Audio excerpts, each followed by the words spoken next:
ఏపీలో దోపిడీ రాజ్యం దొంగల రాజ్యం నడుస్తోందని మండిపడ్డారు వైఎస్ఆర్సీపీ నాయకులు. వైఎస్ఆర్సీపీ కార్యకర్త సాలమన్ హత్యపై ఫిర్యాదు చేస్తే కనీసం స్పందించలేదన్నారు. డీజీపీకి ఫిర్యాదు చేస్తామని వస్తే పట్టించుకోకపోవడం దారుణమన్నారు. సాలమన్ కుటుంబానికి న్యాయం జరిగే వరకు పోరాటం చేస్తామని తెలిపారు.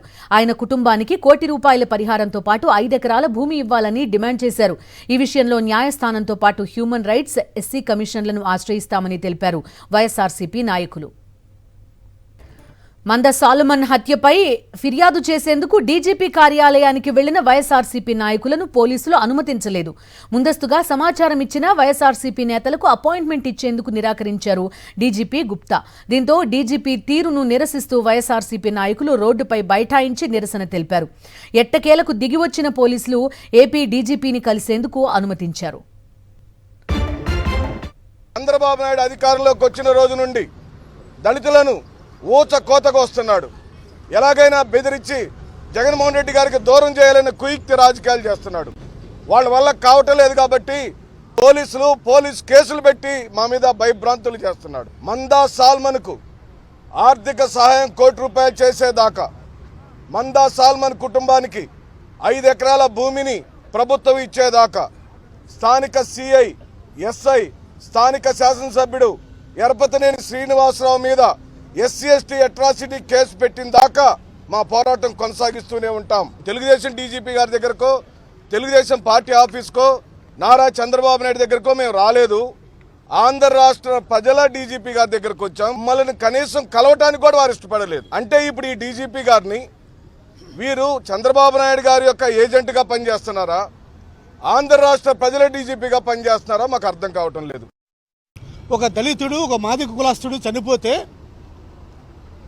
ఈ రాష్ట్ర ముఖ్యమంత్రి ఎన్నికలు వచ్చినప్పుడల్లా సరే నేను పెద్ద మాదిగా అని చెప్పుకునే చంద్రబాబు నాయుడు ఇప్పుడు ఏమయ్యాడు?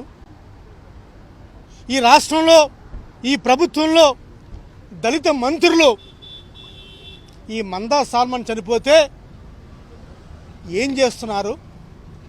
కనీసం మా సోదరుడు ఒక జాతి పౌరుడు చనిపోయాడని ఇంగిత జ్ఞానం కూడా లేకుండా మీ రాజకీయాలు కోసం, మీ రాజకీయ స్వలాభం కోసం ఈరోజు మీరు దగ్గరుండి దళితుల్ని చంపిస్తున్నారే, ఇదా తెలుగుదేశం ప్రభుత్వానికి న్యాయం? కూటమి ప్రభుత్వం ఏర్పడిన దగ్గర నుంచి మరి 20 నెలలుగా చంద్రబాబు నాయుడు గారు ఇచ్చినటువంటి ఎజెండా ఏంటి? పోలీసులకి రెడ్ బుక్ అనేది వైఎస్ఆర్ కాంగ్రెస్ పార్టీ వాళ్ళ మీద ఇంప్లిమెంట్ చేయమని. పోలీసులు ఈ రెడ్ బుక్ అనేటువంటి పేరుతో వైఎస్ఆర్ కాంగ్రెస్ పార్టీ నాయకుల మీద, కార్యకర్తల మీద, ముఖ్యంగా మా ఎస్సీ, బీసీ, ఎస్టీ మైనారిటీలను దగ్గరుండి ఊళ్ళల్లో ఇళ్ల మీద పడి ఈరోజు హత్యలు చేస్తూ ఏ విధంగా చంపుతున్నారో రాష్ట్ర ప్రజలందరూ కూడా చూస్తున్నారు. ఇవన్నీ ప్రభుత్వ హత్యలుగానే భావించాల్సినటువంటి అవసరం ఉంది. ఎందుకంటే పోలీసులు చోద్యం చూస్తున్నారు. ఈరోజు పోలీస్ స్టేషన్ల పరిస్థితి ఏంటి?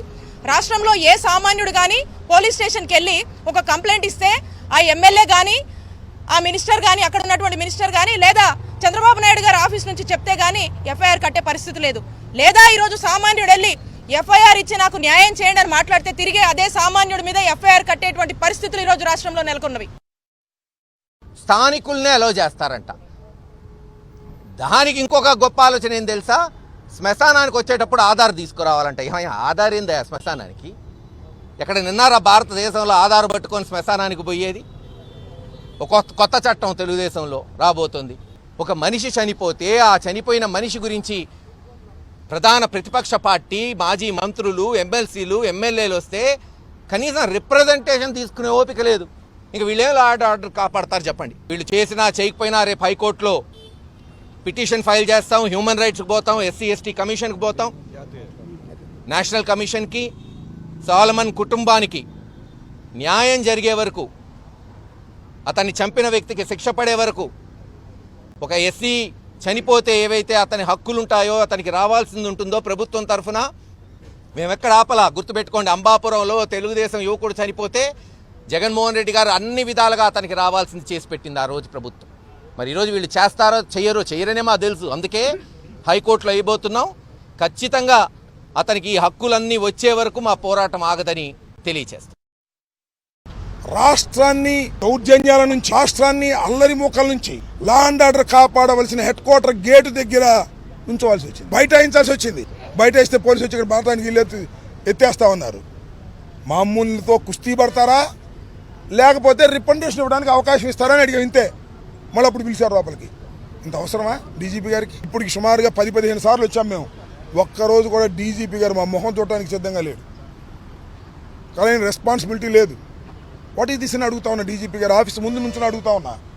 ఇదేనా లా అండ్ ఆర్డర్ కాపాడవలసినటువంటి డీజీపీ చేయాల్సిన పని? ఇది పోలీసుల నిర్లక్ష్య వైఖరి వల్ల ముందుగానే అనుకున్న విధంగా హత్య గావించబడ్డాడు సల్మాన్.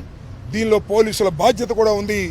పోలీసు ఎంక్వైరీ జరిగితే అంత అన్యాయం జరిగింది, కేసు ఎన్కౌంటర్ పెట్టారు. దీని మీద ఉన్నత విచారణ జరగాల్సిన అవసరం ఉంది. దాన్ని మేము డిమాండ్ చేస్తున్నాం. లేకపోతే న్యాయస్థానాన్ని ఆశ్రయిస్తాం.